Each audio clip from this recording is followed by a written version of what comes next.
What's up, everybody? Welcome to a special edition of the Brotherly Glove podcast. We are not brothers. You see here, it's me, Johnny, but my boy Chris Fallica is joining me. Kyle is on the road heading out to Denver for the Bills-Broncos game. But an old friend, Chris Fallica, was nice enough to join. I think people will know Chris Fallica from his work all over the place. He currently does his own podcast, Bear and the Bets. Is that right? Bear Bets. That's easy. Yep. Bear Bets and Bruce and the Bear. I was combining those two. Exactly. Big Noon Kickoff. You know. I'm all over the place. I'm a whore these days. Yeah, on Big Noon Kickoff, he spent a lot of time on College Game Day, so he's been a college football lifer. And as long as I've known him, he's all things college football. So I think on top of it, the coolest part is not just a college football expert in the field, but you're a Miami Hurricanes fan. So you're covering not just a fan, alum. I got the proof of purchase, believe me. That's right. Not just covering this like in your day job, but you're invested in this. So I think it's really cool. And we've got a couple minutes. I'm going to bring in the brother is here. This is my brother Kyle. There we go. Kyle, here's the Bear. The Bear. What's going on? What's going on, man? Pardon the background noise. I'm in an airport bar at the moment. So that's okay. It's bringing back memories for me from a layover that I had in Detroit this year after a cancellation, where I wound up doing Bruce and the Bear from the Delta Sky Club in Detroit in the corner of the room, and people going by and stopping and looking like, what the hell is this guy doing here? And they were having a lot of fun with it. So hey, we improvise and adjust. Get it done, Kyle. Hey, well, I appreciate you jumping on with us. So what's going on, Johnny? Really quick, let's do 1 minute. Bear, what's your thought on? Give us anything, especially. I think Bills Broncos is the most intriguing game to me this weekend. That's where Kyle's going to be. I picked the Bills last week because of Josh Allen. I don't think they're as strong a team as they've been, and I feel like it's the same thing. And I went ahead and picked the Bills again. Am I way off base? Because the Broncos are great, but I don't know if I too often go to quarterback versus quarterback, and I picked Allen over Knicks. I would prefer Buffalo in this game. I have a hard time with Denver, and I'm sure Kyle and the work that he's researching on this game. Like, there are a lot of things with Denver and Bo Nix when teams score more than 17 points, and it just concerns me about how poor Denver's offense has been, even against a Chargers team that was sitting everybody. They didn't allow an offensive touchdown in that game in the end of the regular season when the Broncos had that one seed on the line. The one prop that I did not play the side in the game because I don't want to get beat in an ugly game that Denver winds up winning and all the Buffalo injuries finally surface and manifest. I did play Josh Allen over 8.5 rush attempts because I think any avenue to a Buffalo win involves him using his legs, kind of like they did last week against Jacksonville. And remember, I think we could see some tush push. I think we could see some kneel downs maybe at the end of a half or in the game if they are winning, elude some sacks and scrambling. So that was what I liked the most in this game. A lot of Josh Allen on the ground. I never thought of that. A little 3 extra rush attempts to finish the game off. Oh yeah, I like that. That's advanced thinking right there, Johnny. Kyle, you like their defense, but you like Bo Nix's composure from what you see on the sidelines, right? Yeah, very surprising to see young guys. I've had the pleasure of seeing a lot of young quarterbacks up close and personal, and this guy, even last year, but especially this year, he doesn't flinch. You know, the prototypical ice in your veins. He's done well when down late in games this season. He's shown a maturity that you don't necessarily see, even if his game is flawed. When it's time to hurry up and go and you don't have time to process, you're just thinking, he's been really impressive this year. So I think it's going to be a closer game than people realize if you're not doing a deep dive or if you haven't watched a lot of Denver this year, especially like you said, Josh Allen. I mean, he can take over a game. And if I had to make a pick, I'm leaning Denver because of how good their defense is, but man, you put anybody with 2 minutes left, put the ball in their hands, I'm taking Josh Allen every time. So, well, yeah, I think that's going to be the best game of the weekend. It's cool you guys have it to start things off. But let's get to the real stuff here. Like, we could talk big picture and stuff, but let's just get to the game because we've been talking about the whole playoff and all the results all the way. I said at the beginning, Barrett, you're a Miami alum and a Miami fan. Let me ask you really quick about Indiana. We kicked it around a couple times. It's obviously awesome. The story's awesome, but I actually think whether it's as impressive or more impressive than other things or not, I don't think there's any real precedent for what Indiana has done this quickly, right? No, there really isn't. And people have asked that question of me if I can think of anything. And the closest that I've come to is what Bill Snyder did at Kansas State. When you think back where he took over that program, they were the losingest program ever. He got them to win a Big 12 title. He got them to win, to get to number one in the rankings, get them close to winning or playing for a national championship. But that took time. Like it took a lot of years and effort to build that up. This has taken 2 years. And obviously, it's a change in the landscape in college football where you've got the portal, you've got NIL, you can roster flip quite a bit now and turn things over. But bringing in a bunch of guys from JMU, like he did when he took over, older guys familiar with the system. And if they were to win Monday night, it would be the longest, most improbable national championship that I can really remember. I mean, look, Auburn in 2010 had Cam Newton, which nobody knew how good he was going to be at the start of the year. And I guess you could maybe look at 1990 Georgia Tech, who wound up splitting the title with Colorado. But I think they were about 150-1 to start the year. I mean, soccer, I see EPL fans know Leicester was a massive underdog one year to win, and that kind of came out of nowhere. But yeah, it's unprecedented what's going on right now in Bloomington. Yeah, and I think for the whole thing, not just, the preseason stuff, expectations, even with the good year last year, but the reason I think there's no precedent is in pro leagues, they were smaller. Like even the worst franchises, I went back and looked at the Lions. They've won NFL championships. They were a long time ago, but that's the time frame we're looking at Indiana being like the losingest major college football program before Cignetti stepped in, and 2 years later they're in this game. Like it's just, I just don't even think it was possible in the pro sports because the leagues were smaller. And if you're like just law of averages, at some point you either become a defunct franchise or you're going to stumble into something over the course of 60 or 70 years. When you're looking at 100 some teams, it's a totally different story. And to really go from all the way at the bottom to this, that's why I think there's really nothing. But we were kicking around last night too. The story's great, but they're also just a really good, this isn't some kind of like sports movie magic, right? This is a really, really good team. I think they've proved they're the best team in the country the last couple of weeks. No, they certainly haven't. They are, you like to talk about coaching axioms and just slogans and like the little things, but that's what's winning them games. They're one of the best third down defenses in the country. They're, I think, the best third down offense in the country. They've only turned the ball over 8 times all year, have the number 1 turnover margin. They've committed, I believe, the second fewest penalty yards per game on average. So you extend drives, you get teams off the field on third down, you don't turn the ball over, you get turnovers, and you don't set yourself behind the sticks with penalties. Like those are all bits of hitting yardage and ways to make up for this perceived lack of talent in terms of 5 stars and blue chip ratio and all of that. But you've got a Heisman Trophy winning quarterback who that's what worries me the most as a Miami backer, fan, alum here. Mendoza's ability to connect on those back shoulder throws for big chunk plays, especially in the first half, with Miami being down Xavier Lucas, one of their better quarterbacks in the first half from that targeting penalty in the second half against Ole Miss. So that's what has me worried the most. Can Miami contain and defend against some of those amazing throws and those wide receivers that IU has? Yeah.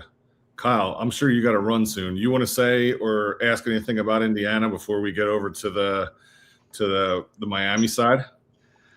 Just the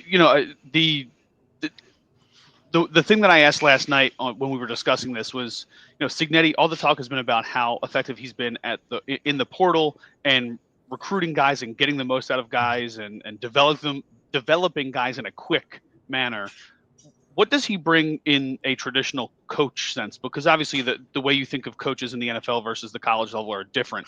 What is his coaching philosophy? What is he best at on the field, X's and O's wise? He's an offensive guy, and I think his ability to kind of adapt in game and kind of be like a post-snap offense and really just trust his quarterback in an RPO sense to make decisions reacting to what he's seeing defensively. But he's a Nick Saban guy, so I mean, he's got an edge, as you can see from his press conferences. And he is, while he is a older guy, 62 when he got his first chance at a Power 4 head coaching job, he is a little bit innovative in a lot of those things that they do in terms of preparation during the week. I mean, they don't spend as much time on the field practicing. It's a lot of classroom type work and game film and preparation, and maybe saving your bodies for late in the year so you're not as beat up and injured. So he may have this like old school gruff mentality type look, very confident bravado, but don't let that fool you. He is an innovative guy offensively, and he certainly, the way he attacks the portal and the way he attacks game planning and strategy certainly is a little bit more cutting edge than a lot of people would think. Yeah, there was a cool clip going around about him talking about when we get out there, we get to our stuff and we get done, and like our daily schedule, and we're on the field and we're off because we get through the things we need to get through. All right, let's get to the good stuff. I think a lot of people know Indiana. They're a big story. They're the number one team in the country. Obviously, the Hurricanes are a well-known program, but tell us why Miami has a chance against the only undefeated team in the country. Because Miami has already beaten this year. You look at the top 10 power-rated teams according to, I believe it's SP Plus. I'm not sure if it's SP Plus or FPI. I'm confused where they are in the rankings. Miami has beaten the number 2 ranked team, Ohio State. They've beaten the number 3 ranked team, Notre Dame. They've beaten the number 6 ranked team, Ole Miss. And they've beaten the number 10 ranked team, Texas A&M. Like, I think people are Miami, for whatever reason, people are having a hard time. Like, there is this not trusting Carson Beck, not trusting Mario Cristobal. Oh, they lost to SMU in Louisville. Like, all of these things, for whatever reason, like, people are questioning Miami, and they're not looking at what the Hurricanes have done. And remember, early in the year, we were having a conversation, like, who's the best team in the country, Miami or Ohio State? Like, that's what the talk was before Carson Beck had a turnover-filled game against Louisville, and they lost in overtime in the final play of the game at SMU. Miami's front is really, really good, and it is going to be by far the best defensive front that Indiana has faced all year. We know Indiana's offensive line is good, but you trust people and you hear people who have broken down film. I think that the right tackle could be a little bit of a trouble spot here, and that is obviously something with Bain and Messator and some of the twists that Miami's defensive front puts on. That could be a problem. Miami's ability to run the ball is something. Now, look, they may not get the big chunk plays on the ground, 12, 15, 9 yards a pop, but they're a consistent 3, 4, 5 yards a pop moving the sticks. And that is the best component, the way to help your defense. Run the ball, ball control, time of possession. They outgained by Ole Miss, but 40-something to 18 in terms of time of possession, and they did everything that they could to keep Trinidad Chambliss and that offense off the field. And I think you're going to see a similar thing. But this is a Miami team that, for whatever reason, people are kind of hung up on the losses and not the wins. And that really is curious to me. Yeah, so you said 2 things that I want to jump in on that I've been following and tracking. One, I think the easy one, Beck. You mentioned the Louisville game. It was a Friday night, so it stands out, right? Mm-hmm. That standalone window. He threw 4 picks in that game. They lost it by 3. So it was a snowball thing. That's 36% of his interceptions came in one game in a national TV window that stood out, and everybody remembered it was their first loss of the season. So you fall from the undefeated ranks. I also look at his location. Road neutral game, 17 touchdowns, 4 picks all year. That includes this run through the playoffs. And that pick the other day was a tipped ball. I'm not saying, there's a lot of stuff that happens, but way different than just making a bad decision. So I agree with you on the experience level that Carson Beck has. I've been kind of talking about that for a couple of weeks.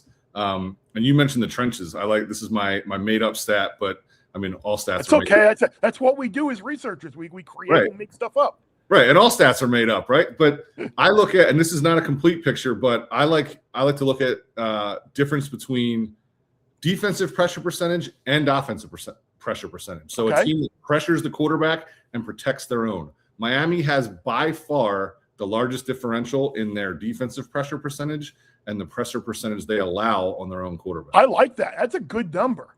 It's let me pull it up. I have so their difference, their pressure percentage is almost 41%. They allow under 18%. That's a difference of 23 percentage points. Way bigger difference than anybody else in the country. See, that's a much better number than what I like. It's kind of like the Indiana stat that I like. I like looking at penalties per game plus turnovers per game and penalty and sacks allowed. Like I kind of like my discipline index. I kind of call it. And like obviously the lower the number, the better there. Kyle, man, I feel for you having to make that drive from DIA to downtown Denver. That airport is one of my least favorite in the country. So you're a better man than me for dealing with that place. Thanks, man. Yeah, it's definitely not the easiest. Speaking of, I actually do have to run. So, Chris, just wanted to thank you again for coming on. I'm ready for a great game Monday night. So appreciate the time and thanks for letting me hop in for a couple minutes from the airport, boys. Sure, appreciate it. Good luck in Denver. See ya. Thanks, guys.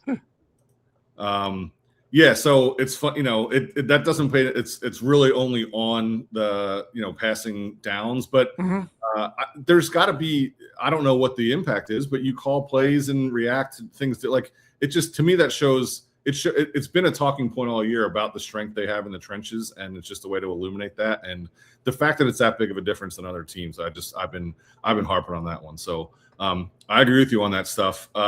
So you're going down to the game as a fan, right? You're not. I mean, you might do some work, but you're going to the game. Yeah. I'll be down there. Kind of no Fox Sports TV responsibilities, so it'll be good to kind of be there in kind of a working environment, but and behave as I was at the Fiesta Bowl last week. So, but it'll be good to get down there. I'm thinking about your number now because I can remember. Think back a month ago for the first round of the playoff. I think you had Miami and Texas A&M. The Aggies were also very highly rated in terms of pressure percentage. I think definitely on the defensive side of the ball and how much they got after the passer. I wasn't sure how they equated in that as well. But yeah, and that's one of the great things about Miami and Indiana. They're both kind of built from the trenches. We've seen that it's been a little bit of a change in trend of successful college football roster construction where it's been building from the inside out, because you think about it, if you can control offensive line, defensive line, everything else kind of branches out in terms of it touches every aspect of the game, your ability to run the ball, your ability to pass protect, all of it. Is line play, and Mario Cristobal. I know that's something he and Alex Mirabal have certainly harped on. Yeah.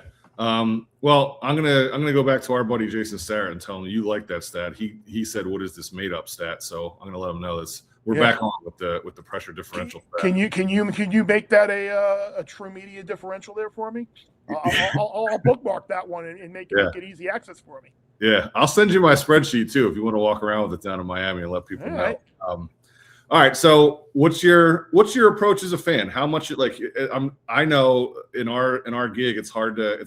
I always say we watch sports differently. Are you going to be able to relax down there and just enjoy it, or are you going to be computing everything you're seeing while it's happening? No, I will be able to more enjoy it as a fan. Obviously, I'll be taking notes because I'm going to have to do a post wrap-up show on Tuesday and such, but this will be solely kind of sitting, not relaxing, because I'll be very stressed. I was literally in the second half of the Fiesta Bowl in the press box. Now, I don't know if it was because I downed 2 Celsiuses about 4 o'clock in the afternoon before the game started, or just nerves and just shakiness, but I was shivering the entire second half in the press box because the game was just so back and forth. No, I look forward to enjoying it, and as I said before, we're either going to get the biggest underdog winner, shock national champion that we can remember in college football history, or we're going to get Mario Cristobal and winning a national championship at his alma mater and announcing that Miami's presence on the national stage is back. So whether you're an IU fan or a Miami fan or a college football neutral, there's certainly going to be a hell of a lot to talk about on Monday. Yeah, I agree. I've been all in on Indiana because I think it's awesome and it's so, like I said, unprecedented. But no reason not to be. Yeah, and if Miami is back again, then it's great having Miami back in the picture. You want to make a pick or just like your one thing to watch, like however you want to go with like the biggest thing that we should that we should walk away from this conversation about the game? I do think Miami's going to win. I think the line has certainly got a little out of whack. I think if you look at where we were before the playoff and even before the semifinal, you would have had Miami potentially as a 3.5, 4-point favorite prior to the season over Indiana. And then you look prior to the playoff, it would have been like Indiana would be a small favorite. And prior to the semis, Indiana would have been about a 5.5 point favorite.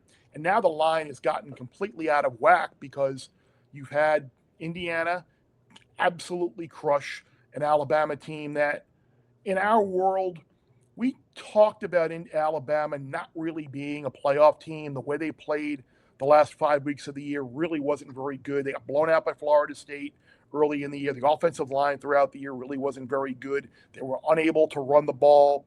So we didn't necessarily. We thought Alabama probably should have been on the outside looking in, and Notre Dame. Yeah, and the way they finished the season. Yeah, they could have lost to Auburn. They could have lost a bunch of games. So they blow out Alabama, and the name shock of that, I think, really stuck with people. And then they back it up, dominate an Oregon team who turned the ball over 3 times deep in their own territory. You had your offensive and defensive coordinator on your way out the door, worrying about transfer portal and game preparation, along with their new jobs at Kentucky and Cal. So, they were a little bit scatterbrained, and you had running back injuries there. So there were a lot of reasons that these games could have gone the way that they did. And I think the line has gotten a little bit out of hand here. So we'll see what happens. I do think Miami is going to win the game. They played their best in this underdog role. So maybe I'm just looking through it through orange and green glasses. But I think people are really shortchanging how good Miami is.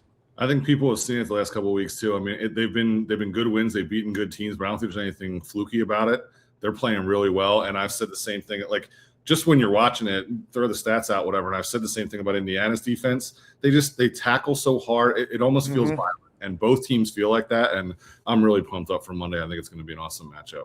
Yeah, that's one thing about Indiana, and we alluded to it before. We were talking about what made Curt Cignetti such a good coach, and they are buttoned up. Their preparation, they are so well schooled in opponent tendencies that's why they don't miss tackles. They're in the right spot. That's why they don't commit penalties, because they're always in the right spot and they don't have to worry about holding or face mask or pass interference. So they do an incredible job with game, and whatever coach, whatever coordinator. Remember, Corey Heatherman, Miami's defensive coordinator, was on Curt Cignetti's James Madison staff. So whoever can kind of improvise and adjust and create a little bit of a wrinkle, that's ultimately who's going to win a game like this, whether it's offensively, defensive, doing something different that maybe might not be out there on tape. Cool. All right. Well, enjoy Miami, enjoy the game, and we really do appreciate you joining the Brotherly Glove podcast and talking college football with us. Hope we can do it sometime down the road. Yeah, we'll do it down the road. Maybe a little March Madness. Maybe we'll figure something out, my man. Sounds good. All right, Bear. Enjoy the trip. Enjoy the game. Take care. Thank you.